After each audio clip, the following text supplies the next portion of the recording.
Hey, everybody, it's the Plant-Based Business Hour. I'm Elysabeth Alfano on the road again.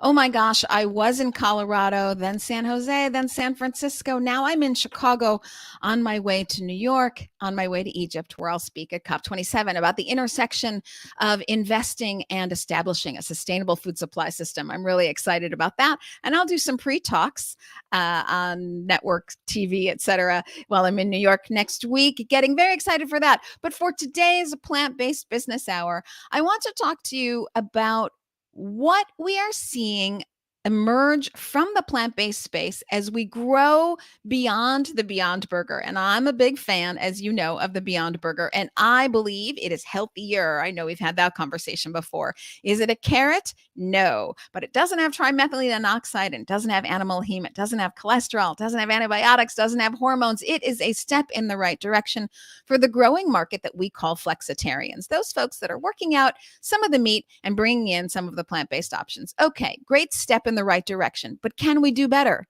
Can we get healthier? Can we have high protein, not processed foods that are super tasty? Well, let's find out. I want to bring on my guest today. I'm bringing on Jonas Feliciano. He is the marketing director at MycoTechnology, and his colleague, Lisa Wetstone, who is the senior director of strategy, also at MycoTechnology. You guys are both on the road like me. Jonas, tell me where you are. That's right. I'm coming to you live from Las Vegas, where we are getting ready to exhibit at Supply Side West, coming on Wednesday and Thursday of this week. We are very excited. It's fun. We're in Vegas, so we're bringing a little bit of magic to our booth. We're doing sort of a nice little dose-it-yourself guide with our Clear IQ product, our bitter blocker, that people are using in a wellness shot to see the amazing taste that you can get through mushroom technology, which we're all about here at MycoTechnology. So yeah, coming to you from the Luxor currently, but we are all over the place. So well, thank you for making time. Well, you two are on the road. Lisa, it's great to meet you. I know we've in passing, we've gotten to sort of wave from across the room, or even say hi briefly in emails, but it's great to have you here. Maybe I'll start with you as senior director at MycoTechnology. For those who don't know, and I also always think, oh gosh, MycoTechnology is really the best kept secret. What is MycoTechnology, and what products do you put out to the marketplace? Yeah, thank you so much for having us. We're thrilled to be here with you today. And I'll just give a shout out to your presence at COP27. That is such an important topic. So looking forward to hearing how that goes. So MycoTechnology, who the heck are we? We are behind the scenes. We are a innovator in food ingredients working to transform the food system to be better for people and better for the planet. You hear that phrase a lot. So what are we doing that's special, that's different? We are harnessing the incredible power of mushroom mycelia. So mushroom mycelia are sort of the underground hidden root system of the mushrooms we all know and love and see at the grocery store. And it turns out they are just incredibly powerful. There are so many ways to utilize this natural tool to deliver innovation in food and beverage. So where are we today? As Jonas mentioned, we discovered something several years ago, an incredible bitter blocking capability that is derived from mushroom mycelia. That's something we'll be featuring here at Supply Side West. We also have discovered that you can use mushroom mycelia to make plant-based ingredients better, make them tastier, make them more nutritious, make them more functional. As we all know, as you speak about all the time, developing plant-based products using pea protein, rice protein, soy protein, what have you, is tough. They have challenges, and incredibly, mushroom mycelia help us overcome those challenges. And looking to the future, we're finding more and more ways to really harness the power of those mycelia, bring them front and center, and deliver more nutritious, more sustainable solutions into the food ecosystem. So I'm sure we'll get into it more, but that's the quick and dirty.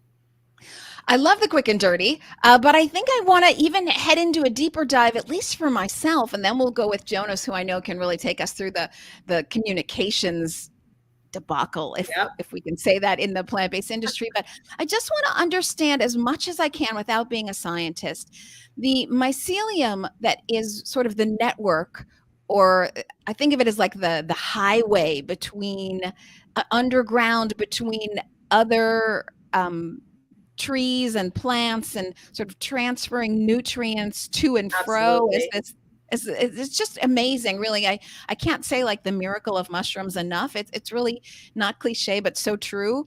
But this is a basic question. Now, would the mycelium have more protein than the fruiting mushroom? Not necessarily, right? They are part of the same organism, although not one and the same. Yes? Exactly. They're part of the same organism. A mushroom is made up of the same little fibers that exist underground in the mycelia, but they're often going to show up in different ways. The mushroom is how the organism is going to reproduce. It's producing spores. It needs different attributes to survive. But really, whether you're talking about the mycelia underground or the mushroom above ground, it's excreting all sorts of enzymes and nutrients. That's how it digests its food. It actually breaks down its food outside of that organism, and then it's sort of absorbing what it needs from the environment. It's defending itself from the environment, and again, it's reproducing. So that's sort of where you get this incredible diversity of applications for what mycelia can do for us, whether it's in the food system or beyond. As I'm sure you've seen in the news, mushrooms are absolutely booming, whether it's developing sustainable packaging materials, supplement ingredients, habitats on the moon. The possibilities are really endless. Yeah, I think you're referring to a company, Ecovative, which has been on this show, which is doing sustainable packaging out of mycelium and perhaps the fruiting body itself, mushrooms. So we get a sense for just how powerful the mushroom is. It's reproducing, the fruiting body being the mushroom. It's communicating between living organisms. It's fermenting, natural fermentation, breaking down that food underground and getting it to where it needs to be. It's just kind of amazing. Maybe you could expand a little bit before we branch out to talk about the sector in general. Maybe you could expand a little bit on how it's helping the plant-based sector. Is it just because it delivers protein? Or now I didn't know that it was a masking body. That's kind of cool. Or is it that it's giving these prebiotics, or maybe I should say probiotics? I think it's prebiotics in this case. You'll correct me if I'm wrong, because it's fermenting, naturally fermenting. So help us understand its health power. Absolutely. And I'll also let Jonas chime in once I finish here. But I think, it's a great question. And the first piece of the answer is that there's not just one answer. What we're discovering is there are a lot of different ways that we can use mycelia and the expertise that we have at MycoTechnology to actually figure out, how do we choose what kind of mushroom strain to grow? What conditions does it need to survive? What changes in what you feed it or the pH is going to drive it to either eat and digest what's around it or spit out interesting compounds. So, it's like talking about plants. There are so many plants, it's difficult to generalize and say, here's how plants help us. So that's just a little bit of framing and, something that's been so exciting for the team at Myco, just to start unpacking those layers of possibility. I think just two quick things to dive in on. One is the natural fermentation process applied to plant proteins. So taking a pea protein that has off notes, that has functional challenges, that has a darker color than may be desired. And we find that when you actually kind of digest that protein with mushroom mycelia, it comes out the other side tasting cleaner, smelling cleaner, helping develop creamy, smooth plant-based milk. I see Jonas is excited to chime in. And healthier, right? Like our blend, our fermented blend of rice and pea gets a PDCAS of 1.0. I mean, wow. Through the magic of fermentation. Wow. That was going to be my question for Jonas. Exactly. Would we consider this a whole food? We would, right? I mean, in the same way that pea proteins are, and we're by delivering that by challenging that hurdle, by getting past that, and there's other attributes that we're discovering as well. There's so much we can do in terms of testing and bringing the right value propositions to the forefront. we're just discovering more and more as we work. That's part of the joy of like maybe of the partners that we work with and the products and the customers that we take on. We're still on the same journey. Like I see. At the start of this discussion, Liz, one of the things you brought up is we're sort of an unknown giant, and it's because what we have is a platform, and we have products that work today and can help this industry, the plant-based industry specifically, but also other industries in terms of food, and the food industry and beyond down the road. But we're continuing to also find those improvements for tomorrow. We have an R&D team that is dedicated to forage for the future by literally exploring what we can do with mushrooms in this regard, while still having these great products that we're working with partners now to bring to bear that will address some of these concerns I know that we're going to discuss later with what's happening in the industry. And this is happening through fermentation with mycelia. It's crazy. Like I've only been with Myco 6 months now, but this was the joy of coming into this role, was to see this platform, because at the end of the day, we're looking to transform the global food system through mushroom mycelia. Working to solve the food industry challenges by focusing on natural food tech and bringing that to the culinary world currently. But by building off that, and creating better experiences, better products, better ingredients, we can create these trends moving forward in a healthy way, in a sustainable way that's differentiated for a lot of our customers. And I know that sounds like a sales pitch, but the platform allows that, which is fun. So that's so cool. Let's talk about natural tech. Is that what you said? I love that. Yeah. Let's dive into that a little bit more. When you say natural tech, so I get that the mycelium is naturally fermenting, so naturally digesting and eating and it's naturally spitting out on the other side. I don't want to say processing, because that word gets us into that marketing conversation that we're going to have in a little bit. But it naturally takes something through the roller coaster and brings it out better on the other side. So how do you harness that in a scalable way and keep it still healthy for you without having to add stuff? Or help me understand this. Yeah. I mean, I think at the core is just the fact that it's mycelia derived from nature doing the work. And, we like to say we're wrapping steel around nature. We're taking something that exists under our feet everywhere and figuring out how can we use this to create something that's transformative, to create something that's better. And so, we're not thinking about some, unnatural, complex processing technique. We're just saying, hey, we have this thing. We know that it's powerful. Let's just figure out how do we grow it up? How do we set it up to deliver what we want?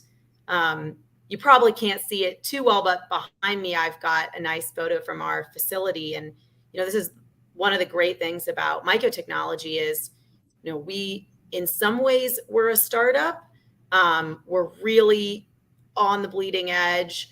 We're figuring out, as Jonas said, the possibilities are endless. We're solving for today and the future. But we have scale. We have the assets to deliver ingredients today that, can be a dependable supply for a customer. We have, very professional processes. We have an incredible team with, absolutely immense experience in the industry. And that's something that makes us different, and that also makes it possible for us to actually take these incredible findings and deliver them at commercial scale. We have, 90,000 liter tanks, which is just, absolutely immense.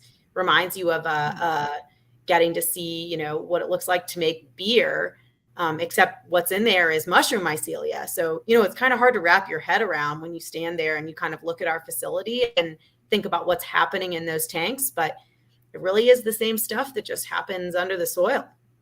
So a bunch of deep dive questions into that. Are there any problems with scaling up mycelia? Cost or availability? You know, with pea, doesn't grow everywhere around the world, for example. I don't think that's an issue with mycelium, but are there any challenges to that? 3 questions here. Are there any challenges to that? Do you work at all with the alcohol industry? I think it's interesting. I mean, who's the biggest fermenter in the world? It would be AB InBev. So is there any overlap there? And then we have to talk about MycoTechnology itself and its scale, because you are the world's best kept secret, I think. So if you can remember those 3 questions, I'll let either of you take them. Let's see, where should we start? Well, please go ahead. Scale these. I think we can talk about that. I mean, I think one thing we highlight all the time is, you know, mycelia are finicky. A lot of folks doing fermentation are using yeast or other microbes that, you know, there's kind of time-tested ways to very easily grow and scale something that is fermented or made using those microbes. But, you know, mycelia are finicky, and that's really our secret sauce, is that we've understood and developed that expertise and knowledge in how do I set this thing up to grow and scale. And we've proven that we can get that to commercial scale to grow in these 90,000 liter tanks. But we don't know if, you know, many other people have figured out how to do that, and certainly haven't, you know, invested in the assets that are needed. You know, it's absolutely asset intensive business. And that's something that, you know, we early on knew we had to invest to be able to build a scalable business. And that's what we've done. So it's really something we're very proud of, and we're continuing to build our expertise and knowledge. And how the heck do we grow this stuff? Well, have you worked with, because you're fermenting naturally and you're just kind of harnessing that, have you worked at all with alcohol companies? I'm curious. We've had employees that had that background, you know, in terms of the ones that have helped us design and build our facilities and go on that route. But in terms of a direct partnership, we, you know, again, possibly the planet's best kept secret, right? We're the work that we're doing in this space can be taken in so many different directions. That's been the challenge of like trying to focus on the right partnerships and the right products and the right to move that needle. I would never turn down a phone call. Don't get me wrong. Noted. To have those conversations, but I mean, we want to. We're still ramping up to figure out where we start going next, because some of the things we've got even in our next generation of products in Gen 2, when we are going from these products that are on the market now, these improved versions of pea protein, that this was improved bitter blocker coming from mushroom mycelia, to this next generation where we're talking about products that are derived and based in terms of mushrooms. That's even wilder than what the stories that we're telling you right now. So it's just, there's just so much that we want to share with the world. It's a matter of focus and taking the right steps to get that across the finish line. So yeah, it is so very cool. Maybe we can talk for a minute about MycoTechnology. Just how big are you? I mean, I really don't think people know. So how many people are working there, and what has it been like to raise? What series of arrays are you on? Are you raising any more? Who's behind the MycoTechnology impact? Yeah. Lisa, I love that question. And again, there's a lot in there, and we've got a lot going on. So our CEO, Alan Hahn, he's been, you know, at the helm since we started as a company, and, you know, has recognized that we need capital to scale the business, and there's immense possibility, and we've got to move fast. Today, we have about 90 employees in Aurora, Colorado, just outside of Denver. We closed our Series E round of funding early this year. A big part of that effort was, you know, we are at scale and ready to make an impact on the global stage. We've invested in a lot of different sort of prongs of supporting our European and Asian business, working with new distributors, new partners, bringing on new team members. That's a little bit of a sneak peek, but we will be at Food Ingredients Europe this December talking more about how we're investing big, particularly in Europe. And then I guess the next sort of sneak peek that we'll give you is, you know, as Jonas mentioned, our second generation of ingredients is really transformative. It's about how do we take out the plant protein, the other pieces that we've been working with, and just deliver something 100% mycelia. And we have stood up a joint venture with the Oman Investment Authority, really focused on harnessing our technology to deliver against food security challenges in that region. And that's a model that, you know, we'll look to pursue more broadly, but we will be looking to raise additional funds against that joint venture to really figure out how do we develop the right solution that is sustainable, that's scalable, that delivers on food security, but also is high fiber, high protein, whole food with lower sodium, lower fat than other animal-free solutions on the market. So that is absolutely one of the most exciting things that we have going on today at Myco. And we're really, really excited for bringing that, you know, over the finish line in the next couple of years as we build a plant and really scale up to deliver a new solution to the market. Yeah, that's so cool. Are you building a plant over there? Absolutely. Oh, you are. That is really cool. So I would think it would be easy to raise against that, although these are not easy times. Yes. Do you have any worries about the landscape? We're going to get to, don't worry, we're getting to marketing. We'll get there. But for the raising, it's just as tricky out there as it is for communications. What do you think?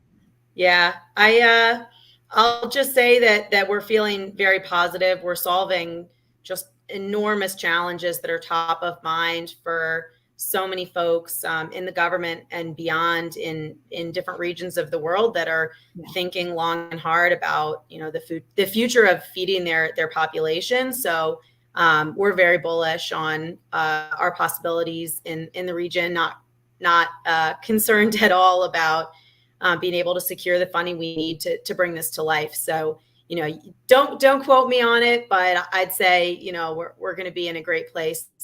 This is just an absolutely tremendous effort from across our team and our partners in Oman. And we're feeling extremely positive about the impact that it will have. Yeah, so very cool. And it's interesting for those listening, as we see governments around the world start to put money against concerns regarding food security. So of course, food security, an issue in the Middle East, and as temperatures rise with climate change, that will only get worse. It's Israel putting money towards this. You see the United Arab Emirates and others putting money towards this. Singapore putting money towards it. US, a little slow. Yeah. We're looking for some movement there. But other places of the world are not holding back. China, obviously, including investing in alternative proteins, cultivated meat, and plant-based options in their 5-year agricultural plans. So it doesn't surprise me at all that you have interest from the Middle East. But as we talk about being the world's best kept secret, Jonas, that's maybe not the best thing when you're trying to sell to customers. I'm wondering who's getting it, who gets the concept and wants the product. Is it meat companies that are looking to have extra filler in hot dogs or something, or is it plant-based options? Who is really your consumer, and do they know about you enough to ask for the products? Yeah, well, on that note, a couple of things is that, like, we're currently the world's best kept secret. That's about to flip. Yay. Just a little preview. Just it's coming down the pike, and that's what we're really excited to. We're just starting to ease toward that, but you're going to see a lot of activity from us very, very shortly. In terms of target customers, our products, because our product line is so, in essence, you know, really only core 2 product families, but the universal applicability of it is so broad that it's less about the categories and more to us about the innovators. You know, early on when I got started in this space, I remember having a conversation with someone off the record that had commented that our product is actually a better product than theirs, but it's not good enough to necessarily move the needle and have them worried, right? And my thought was like, okay, that actually tells me a lot. And again, I'm still really early into the job. It tells me a lot about who our customer is. It's the people that want the best, that aren't looking to compromise. And in the environment that the plant-based space is in currently, where we're seeing a lot of contraction, where we're seeing a lot of furrowed brows, those customers that have already made a commitment to be true innovators in this space, to want to be the best, they're now knocking on our door, you know. And so they're coming to you. Currently. Yeah. And it's also through hard work. Don't get me wrong. We have a dedicated sales team. One of an exciting partnership that I'll talk about it, since the product should be going live here any day now, is the team over at Plant Burger, the group from Eat the Change. We have been in development with them for 2 years on a McRib, on a plant-based version that is cool. That will live up to, because especially amongst a core consumer, a fast food consumer, that product is king, right? There's a viral like obsession with the McRib that as someone who's a flexitarian, I've eaten my share of McRibs. Okay, like there's a thing about it, and I know from a health perspective that's a challenge, but that experience is not about health; it's about indulgence and about taste. What we're doing with Plant Burger with this new product, it just coincidentally also happens the year that the McRib is retiring. I don't know if you've seen the news that McDonald's has this huge campaign that they are retiring the McRib. We are happy to come in and take this spot because the product that team has created with the help of our R&D and our chefs and their chefs brought together is just tremendous. Really, really enjoy it. Okay, wait, so much to break down there. First of all, Seth Goldman is a beautiful person. And so is his son, Jonas, who's working both at Planet Burger. And I've had Seth and Jonas on this show, and I knew that their mushroom burger was a big focus for them and a big seller. Yep. I had no idea. I should also say, I threw a party at the New York Stock Exchange, and Eat the Change Planet Burger was there with their Beyond Meat burgers. So we didn't do the Oh, yes, we did. We did a mushroom burger and a Beyond Meat burger. Hugely popular. But are we talking ribs? Are you telling me on the Plant-Based Business Hour that you are launching non-animal ribs? Well, not ribs in that sense. This is the pork cutlet patty. So it's the McRib. This is the fast food experience, but that is the idea. And it's based on a pea protein with a button mushroom strip. Like, this is the beauty of this. This is like the culinary vision of Mike Coletti and Spike Mendelsohn over there. Yeah, those guys with the marketing genius of Jonah behind that, and that where that company is moving toward. Their products are already great. I mean, yeah. I'd be in trouble if there was a plant burger anywhere, although I'd be in less trouble because the fact that is still a healthier proposition than their fast food counterparts. As you said at the top of the hour, yeah, it's not carrots, right? We're not sitting here with a bag of salad. But in terms of like the just eating healthier in general by comparison and eating plant-based, this is where the industry is going. But again, we can go on so many different tangents upon this, but the challenges for the industry as a whole, this is one indicator, and I think one solution, one way to approach and reinvigorate the category is to go back to its culinary roots, right? To remember that like consumers are looking for an experience with this plant-based product, but at the core of it, when we talk about the trouble that the industry is in, from either a Wall Street perspective or just a general news perspective, I think there's three stories. There's plant-based, the ingredients. When we talk about an ingredient cycle of like pea protein isolate, pea versus faba versus mushroom versus mycelia versus what ingredients will win out. Okay, there's one aspect there. There's the plant-based as a fad discussion. Is plant like in the sense of like comparison to keto, comparison to paleo, like is plant-based just a fad in that way? And then there's the changing the food ecosystem discussion. Okay? The food ecosystem is just gonna change. That will happen regardless. We are in a spot where it is not literally sustainable for our planet to continue to eat the way it has. Yeah. So the pathway to that might be different, but I'm interested in what people care about in terms of those other pieces. Like as an ingredient, I think plant-based has to go through the same cycles. It's going to go through the same things that we saw when people were trying to solve sugar reduction. But that's a different market than plant-based as a diet fad, as a plant-based meat or plant-based in general versus ecosystem. So it's just interesting ways to break down, and I think they're all on their different timetables, and everyone just needs to chill. Breathe. Be Okay. patient. I have so much to say about this. Yes. First of all, before we go, because here we're getting into it. So, everybody throw us your questions, gloves on, like this is, or gloves off, whatever it is. Let's dive into it. But before we go anywhere, I want that rib.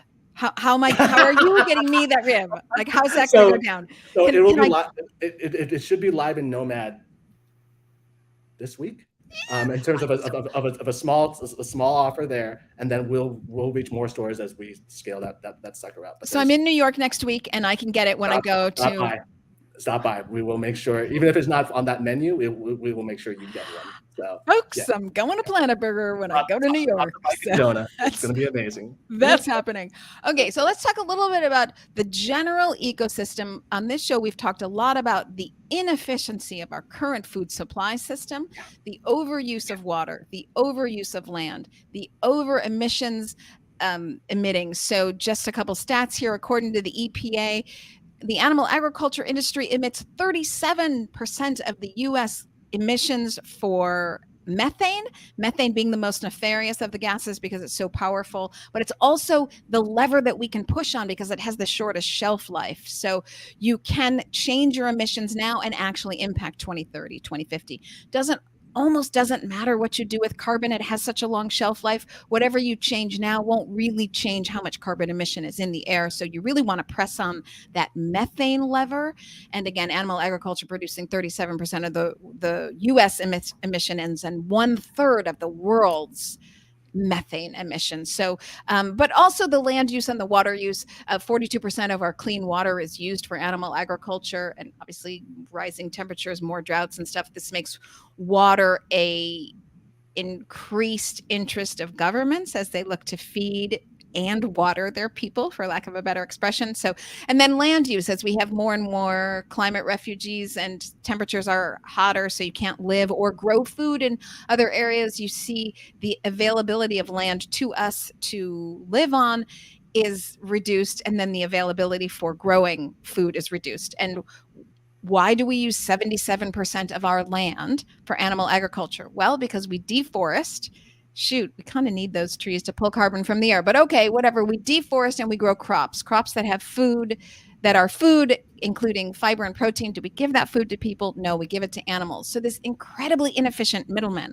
If we could just use mycelium, this very efficient middleman, you wouldn't have to grow a cow for a year and a half, water it, give it food, cut down more trees, give it more crops, etc. So the natural efficiency, be it mycelium or pea or fava bean, really, or quinoa or other things. So we need to shift the global food supply system to be more efficient. And in its efficiency, luckily, we can cut down on methane emissions, better for animals, but it's also better for food security. So we then can feed more people because we'll be utilizing our resources better. Just kind of giving folks listening in a little bit of background. So why we talk about efficiency, the food system will change, period. But will it go the way of mycelium? Will it go the way of, processed deliciousness?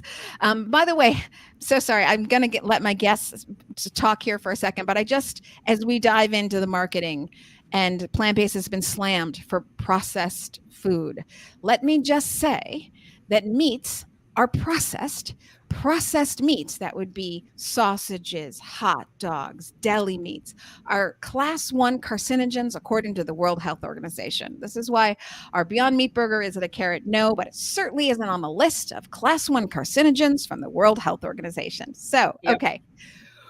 As we come to what will win out, my question to you, Jonas, is, does it matter?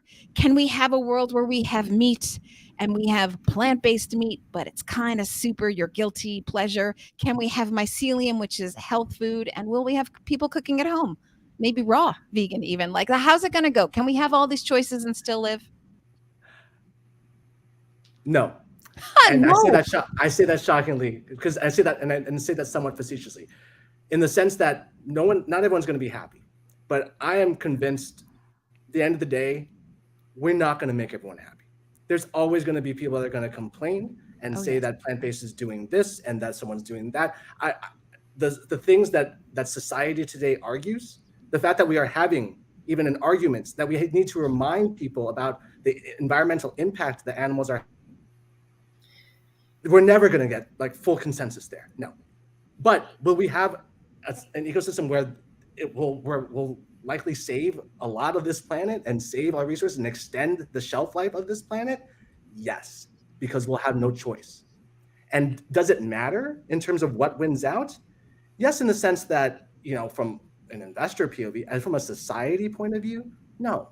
Like there's going to be good food out there that's going to come from different sources. We think we have a great solution. There's going to be other solutions that we come up with that other people come up with. Innovation is going to take its time and it's going to go through the process. But when in terms of what wins out at the end, it's not going to matter which one wins out so long as something wins out. And on top of it, it'll constantly be evolving. It'll constantly be changing. Yeah, it's so cool. Lisa, I know that you're very passionate about this too. What do you think? Yeah, I mean, we need all the solutions. You just ran through all the reasons why, getting our calories and our nutrition from animal muscles and extra bits and parts is completely insane for the planet, for the environment. And, inherently people want and need choices. We need, a diversity of options. There are different constraints in different regions. Different cultures have, different views about the food that they eat. And, that can all be accommodated. I mean, we've already developed a huge diversity of alternatives. And yes, they're not perfect. And yes, people claim that they are processed or that they have too many ingredients or too much salt. And that is just fine. We can have, perfect, clean label, 2-ingredient animal alternative, and we can have a 20-ingredient, decadent alternative. The idea is we need the whole spectrum. We've all got to lift up the space together. We've got to solve all of those different consumer needs. And, I believe mycelium has a huge role to play. I think often about the variety of solutions we've developed with plants. And, today we talk about mycelia as being one option or one thing. But what about when we start having vernacular around, different strains of mycelia or different kinds of mushrooms?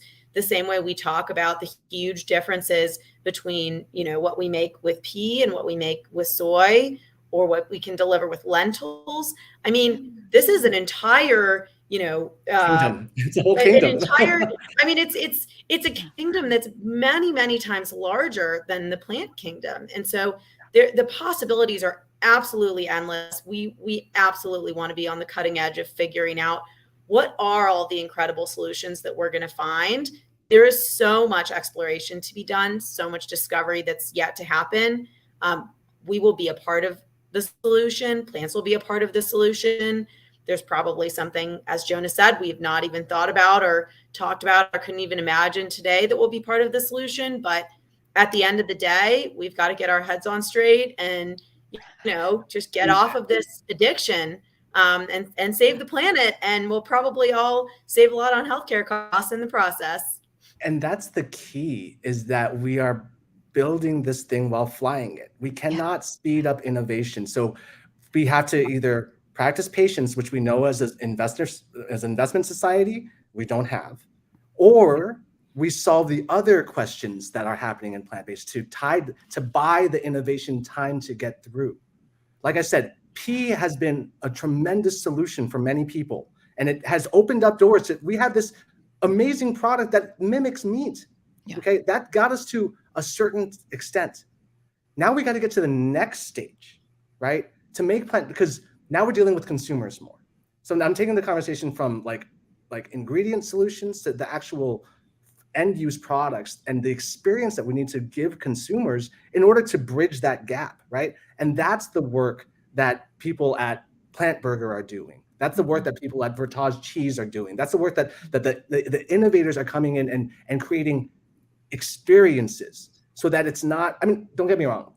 I love the fact that there's an option for many people out there to get, plant-based options at Panda Express and and to get an Impossible Whopper. That's fantastic. And that's the step that needed to happen at that stage. But to get to the next one, consumers aren't just going to come to this category because, unfortunately, they're not just going to come because it's going to save the planet. No, they're not. No. And to think that they're going to come based upon nutrition is conflating different trends. Think about keto. I have friends whose lives transformed because of keto, because they got to eat bacon and whatever a bunch of high protein, like low carb foods, and dropped a lot of weight, and they saw the visible difference. High nitrates. Okay. I'm not promoting keto. I'm just saying that was the trend that happened, and it was effective because they easily understood the instructions. Oh, all I got to do is cut this and eat this instead, and they saw results. Plant-based is not that. Plant-based should not try to be that. Plant-based needs to be a real health decision, and the benefits that you start seeing. We need education. We need consumers to be Liz, you and I talked about this. The fact that one of the greatest point guards in the history of the NBA has gone plant-based to extend his career needs to be a bigger story. The fact that Chris Paul is doing that, that's how we can start taking that from a fad to something further. Yeah, so many issues with the sector as a whole, marketing itself and where it's going. Let me just do a little bit of a back step, and then I'll move forward with this marketing question, which I think is so interesting. Just a little bit of a mouse behind you guys picking up some little crumbs. So I would argue that meat is not 2 ingredients. That would be my argument. It's just that they don't have to put a label on it. So you really don't know what's in there, like antibiotics and hormones, and they add sodium. They add a lot of sodium. It's one of the high sodium foods is chicken, added to the chickens because they're too ill to keep their normal balance anyway. So I would argue that it's not really 2 ingredients. And, of all the things that we need to cure, we haven't even talked about pandemics and how clean a system like mycelium is when you harness nature at large scale and you're not having, but to snout living in their own feces around the world. So many benefits. But I like the conversation where we're going, and that there should be a plant-based option for everyone. Last time I checked, people walk into a birthday party, they eat birthday cake. No one says like, oh, but I only have good food. No, they eat birthday cake. And when they walk into the grocery store, I see like 3 bags of chips in everyone's cart. So people do want junk food. Sometimes they do. And if you can get a baked chip that's a little better for you, I don't know if they are or not. I'm just using it as an example, folks. Right. Potato chips are not my sector, but you see like people want, there's Halo, which had done at least quite well on a healthier ice cream. So people want decadence and still be able to say like, hey, at least I was a little better with my, Beyond Meat and Impossible Burger. And I would argue that it's actually more than a little better. But okay, it's not mycelium. So I love that we're having options for everyone, and that innovation is still continuing. And I would argue that the money to be made, whether you are a short-sighted investor or a long-term investor, the money that you make is on the innovation. That's where jobs come. That's where real growth comes. That's where economies turn around, is based on innovation. So I think it's very exciting where we could go for people's health as we save on healthcare costs, and for planetary health, and of course animal health. So my question to you is, as you see, Jonas, and of course also Lisa, as you see the sector trip on itself for not being able to keep up with marketing, and a little caveat here, they're up against the meat lobby, which has unending pockets, never-ending gobs of cash. And you see the negative press that comes out. If you haven't seen, everyone, the New York Times article that connects the meat industry to supporting a center that bashes plant-based, please, it was in yesterday, October 31st, New York Times. Please check that out. So the negative press is there. Still, I ask you, as an ingredient company, is it your job or of interest to you to do consumer marketing? And if so, to the end consumer, is it the food company's job to tell people what's healthy? Should people know it themselves? Should governments know it? Whose job is it to tell you what's healthy? I'll take the first one. Yeah, that's right. It's a little dicey there. No, I still want to unpack the second one, but I want to give that more thought. Your first point in terms of like who should be educating the consumer, I would almost flip that and say, if you're not going to your ingredient provider to ask for assistance in helping you have your ingredients tell better stories to your consumer, that's a miss. If you are in innovation marketing, if you are in product development, if you are a brand manager that's evaluating where your P&L is going to grow, especially with things the way they are, and you're not squeezing everything out of your ingredient supplier to help you with that messaging, that's number one, the first place to go. And whether or not ingredient companies have a duty, I think I answer that. But yes, I think is part of my job working marketing at MycoTechnology to not market MycoTechnology alone, but to help our customers know how what they're buying can help them sell more. It's a win-win situation for everyone.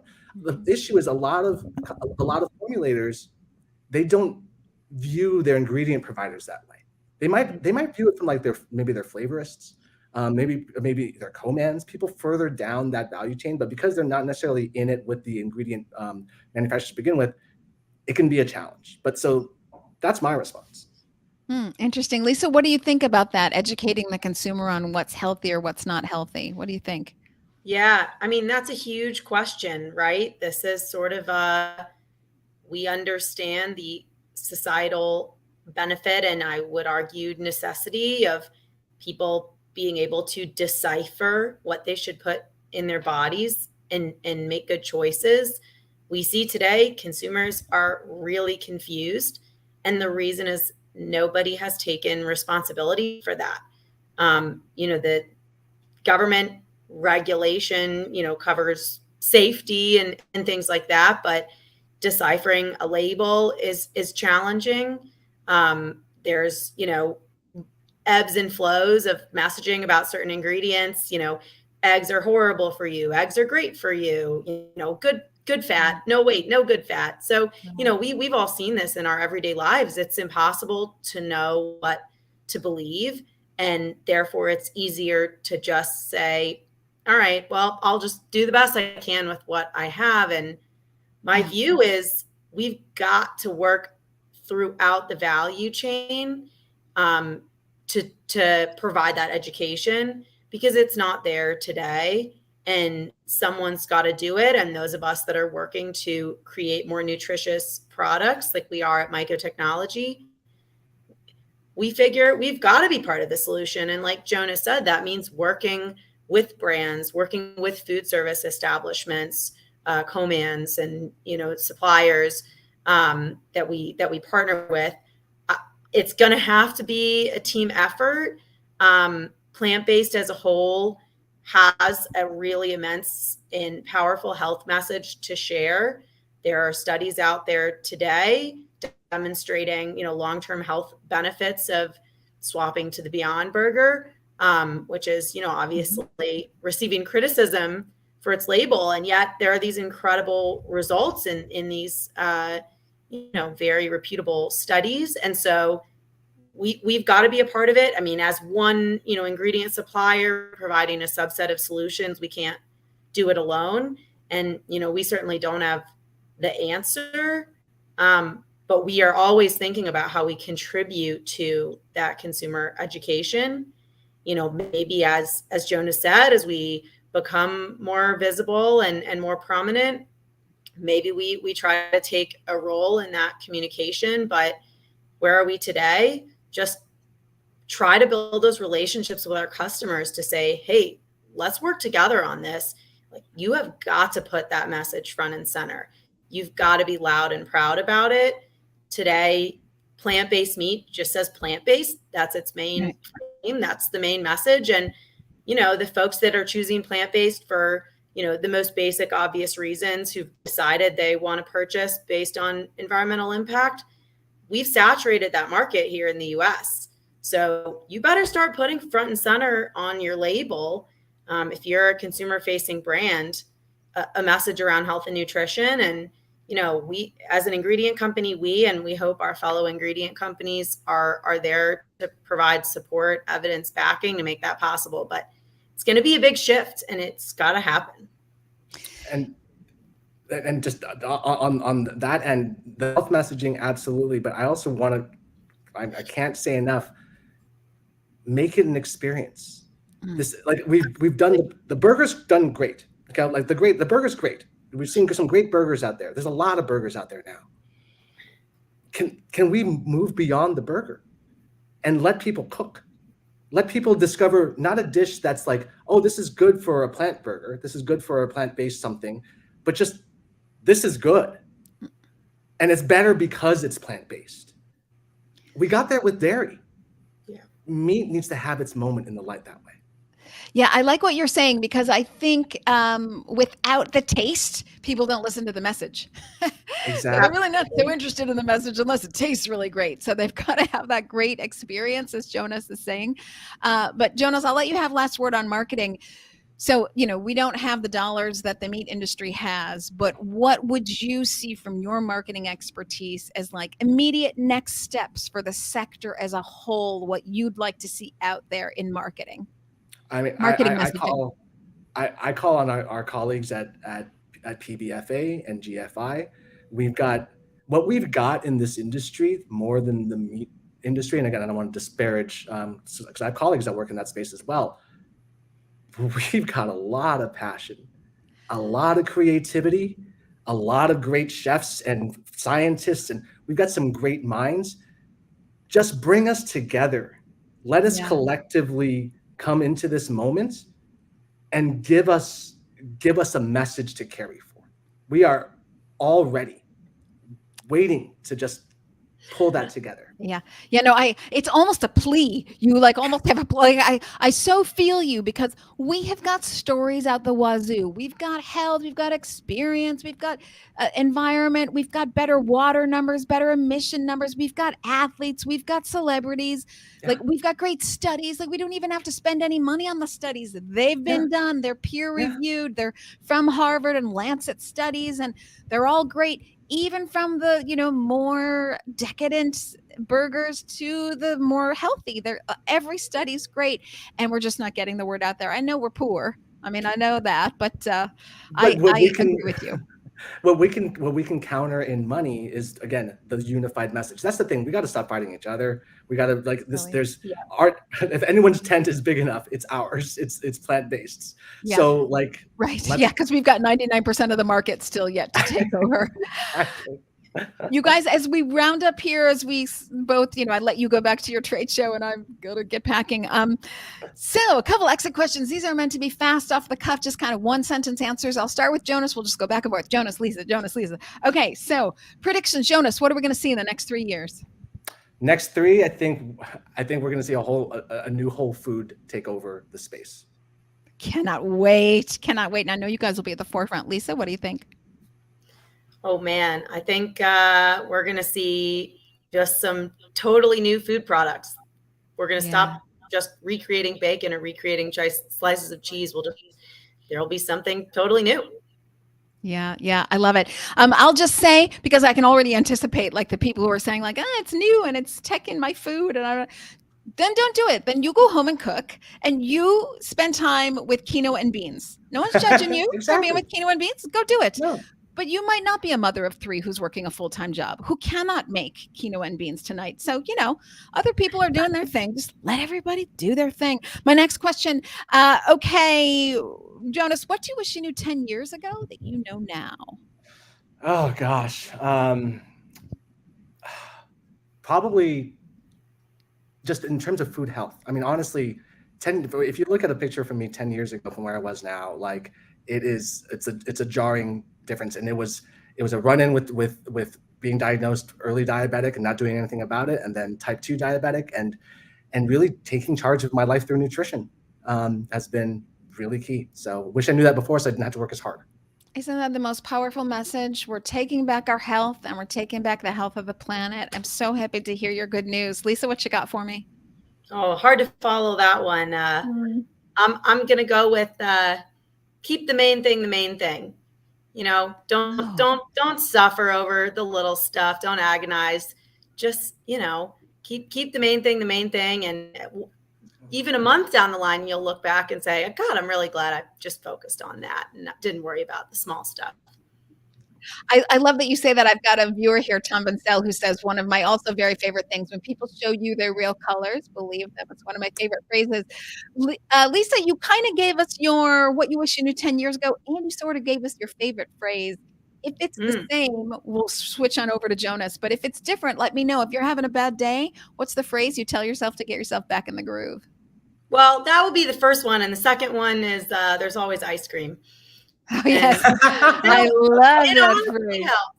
It honestly I believe in that phrase. I live that phrase and execute it well. Oh, yeah. Jonas, if you're having a bad day, what do you tell yourself to get yourself back in the groove? Just the old cliche of this too shall pass, but I try to do it with like sort of like a rock riff in the back of my head. Of course you do. Just to try to get some jet fuel going through my veins. So it's everyone should know that Jonas is not just a marketing expert, but he was a karaoke guru. What should I say? Karaoke guru is guru. Okay, yeah, no, he like brings the karaoke vibe everywhere he goes, which is so fun. We're gonna have to do that, you and I, over a MycoTechnology rib. That's gonna happen. Okay. Speaking of ribs, Jonas, what is your favorite snack? This is going to sound odd to you. It's cold cereal. That is odd. Is it granola or? It's varied throughout the years, and I'm finding oatmeal, is it? I'm finding healthier choices, but it was Honey Bunches of Oats for the longest time. It started off with like probably Cookie Crisp when I was a kid, but something about a cold bowl of cereal with now I've introduced plant-based milks into my life, like just finding that joy of childhood. So. Oh, yeah. Shout out to Magic Spoon, by the way, too, of creating a healthier version of that cereal. So, when you said cold cereal, I was thinking like you let the oatmeal get cold and then you eat. No, okay, you're talking about a cold cereal, like cold, like out of the box, and okay, I get it. Out of the box. There's cold dairy, alt dairy, and you eat it up. I don't know if you knew this, but my first job out of business school was with the Kellogg Company. I was my Special K and Frosted Mini Wheats were my brand. So I would eat a lot of Frosted Mini Wheats just right out of the box. Lisa, favorite snack? Oh, good old chips and salsa. I would say ice cream, but it's not really appropriate to categorize that as a snack. Or to tell the world for the third time how important it is to you to get your hands on ice cream. And, she can't tell the world enough. Yeah. Oh my God! Our plant-based ice cream blows it out of the park. Oh my God! So that's been helpful. Mycelium ice cream. Is that a thing? It could be. It could be. Yeah. Well, okay. Well, made with our fermented pea protein, but next up maybe is mycelia. So, God. Chips and salsa. I'm okay. Okay, guys. we go with chips and salsa. Okay. Not always. My very last question for everybody, before we wrap it up and say goodbye to everybody with us online. Thanks everybody for joining us today. Okay, Lisa, what will we always find in your fridge? Oh man. Well, we just listed two things, but pickles. Yeah. Ooh, taking it in a totally different direction. Totally what different. A well-balanced person you are. Chips and pickles and ice cream. I mean, you go from fridge, pickles, fridge is important. Medium of the road with salsa, and then decadent ice cream. Okay, Jonas, what are we always going to find in your fridge? So this is something that I am still waiting for. There have been many great trade shows that have created prototypes to challenge this. I just need them to commercialize it. I am Filipino. So canned meat in my fridge, i.e. Spam, in my pantry is a requirement. Really? In my entire life. Have you had Omnipork? That's what I'm saying. I've had, yes. Now I found, I just can't get it to my home currently, but there's what they've done with meat luncheons, like luncheon meat at some of these places have been shocking. Yep. It's usually soy-based, but we're discovering more in other places. But yes, I will say that is Spam is currently not fridge, but pantry. It's a cultural thing so interesting. So as we talk about cultural things, I grew up in France, and one of the salads there that I loved is salade au lardon. So salad frisée au lardon. So it's the frisée. I don't know how you say it in it, but it's like this real spindly lettuce with basically fried lard, lardon. So I take Omnipork Spam and I air fry it and I make salad au lardon. That works. That's perfect. That's Yeah. perfect. Yep. That's what I need to do with my Spam. There we It's go. so good. Oh my gosh, you guys, I want to thank you for making the time today to give us the deep download, dropping knowledge for everybody. I super appreciate it. You guys stay put. Don't go anywhere. Thank you for all you do. I'm going to eat those ribs and report on it here. Everybody else on Facebook, Twitter, YouTube, and LinkedIn, thanks for being with me. And I will be back next Tuesday from the road. Thank you, everybody, for all you do. Okay, you guys, we're taking back our health and the health of the planet. See you next week.